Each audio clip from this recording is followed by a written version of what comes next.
Avec son port, à l'époque gallo-romaine, la commune de Saint-Denis-du-Perret était une presqu'île qui dominait la mer.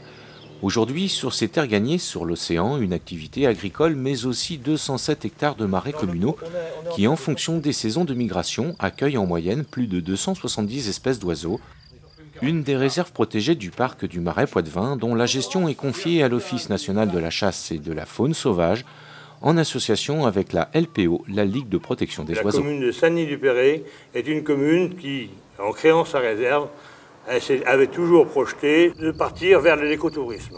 Donc un écotourisme qui ne peut pas fonctionner si dans notre village nous n'avons pas une structure adaptée à recevoir le public, à recevoir nos touristes. Un lieu d'accueil et d'exposition pour donner au public les clés de compréhension du Marais et de ses réserves naturelles, mais aussi un pôle de gestion pour les organismes en charge de ces espaces.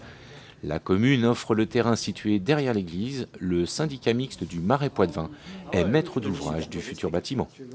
Alors la région des Pays de la Loire est largement investie dans le sud-Vendée, dans ce territoire magnifique, notamment autour du parc naturel du Marais Poitevin, parc naturel qui s'organise par son territoire autour de nos deux régions, la région Pays de la Loire et la région Poitou-Charentes. Nos objectifs sont simples, ils sont clairs.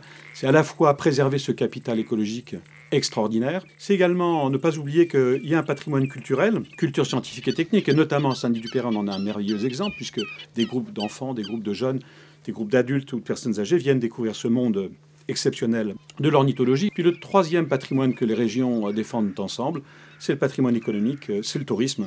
C'est cette attraction d'un tourisme plus naturel que les touristes européens ou français viennent chercher ici, notamment à Saint-Denis-du-Perret. En attendant la construction de ce pôle, la réserve de Saint-Denis-du-Perret vous accueille tout l'été pour une rencontre avec Dame Nature.